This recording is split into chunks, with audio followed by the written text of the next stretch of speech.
Good morning students. हमारा जो है क्लास 12th का अकाउंट का चैप्टर चल रहा है। क्लास 12th, ठीक है। अकाउंट का चैप्टर चल रहा है पार्टनरशिप फंडामेंटल्स। तो हमने कल एक क्लास की थी, उसमें हमने एक पार्टनरशिप क्या होती है वो देखा था और फीचर्स क्या होते हैं पार्टनरशिप के वो देखा था, ठीक है। फिर हमने स्टार्ट किया था कि पार्टनरशिप डीड क्या होती थी। पार्टनरशिप डीड होती थी एक रिटर्न एग्रीमेंट, ठीक है। तो ये पार्टनरशिप डीड क्या है, रिटर्न एग्रीमेंट है, ठीक है।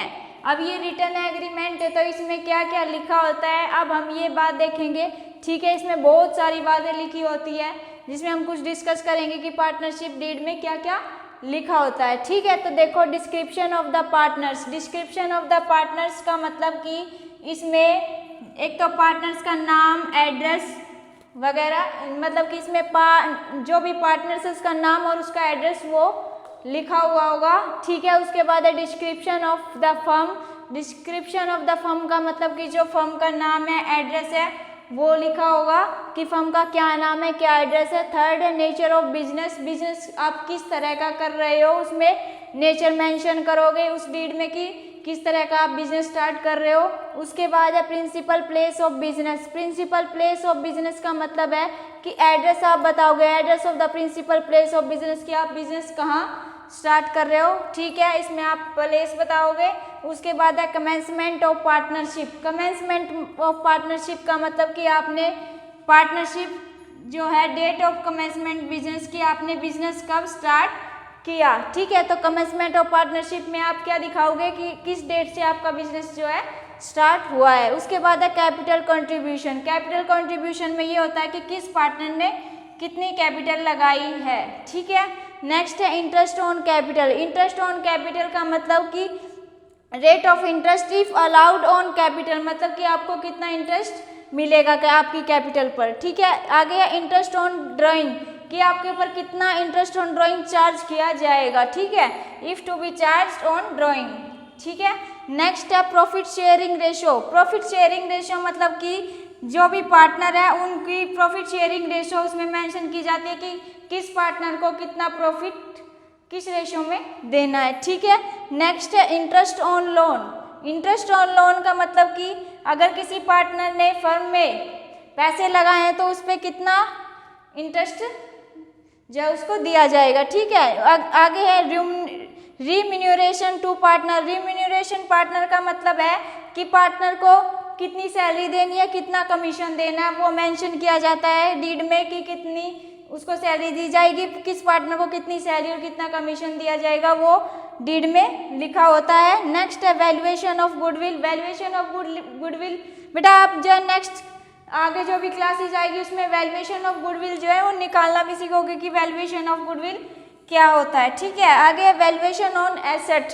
वैल्यूएशन ऑफ एसेट कि एसेट की क्या वैल्यू है, ठीक है। उसके बाद है settlement of account. Settlement of account की आपके अकाउंट किस तरह आपको सेटल करने किए हैं, आपने किस तरह सेटलमेंट किए हैं वो उसमें लिखा होगा, ठीक है।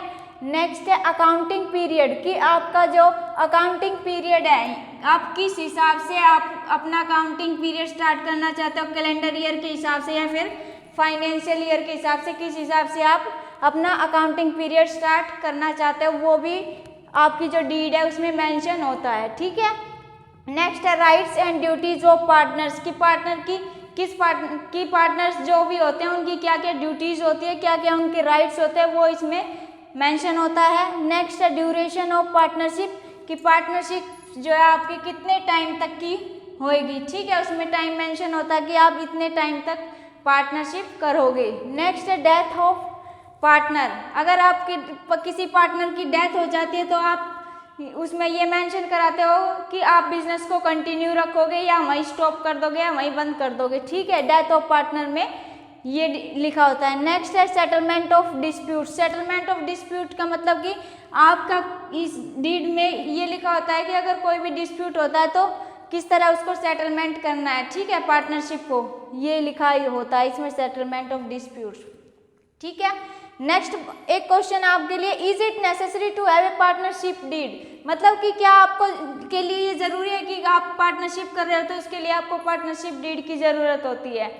नहीं, कोई ज़रूरी नहीं होता कि आप पार्टनरशिप डीड बनाओ, और क्योंकि जो हमारी पार्टनरशिप होती है वो ओरली भी होती है, तो कोई ज़रूरी नहीं है कि आपके लिए पार्टनरशिप डीड जो ज़रूरी है, नो नहीं, कोई नेसेसरी नहीं है। ठीक है, नेक्स्ट बात आती है कि अगर आप पार्टनरशिप डीड नहीं बनाते हो तो फिर क्या होएगा। ठीक है, नेक्स्ट क्वेश्चन ये है कि अगर आप पार्टनरशिप डीड नहीं करते हो तो नेक्स्ट कैसे आप इसको, कैसे हम इसको कैसे देखेंगे कि क्या होएगा उसके बाद। It is not essential, partnership deed जो वो ज़रूरी तो नहीं है बट डिजायरेबल, आपकी इच्छा है, आप डीड बनवाना चाहो तो बनवा सकते हो या नहीं, है डिजायरेबल है, desirable to a partnership deed in case partnership deed does not exist.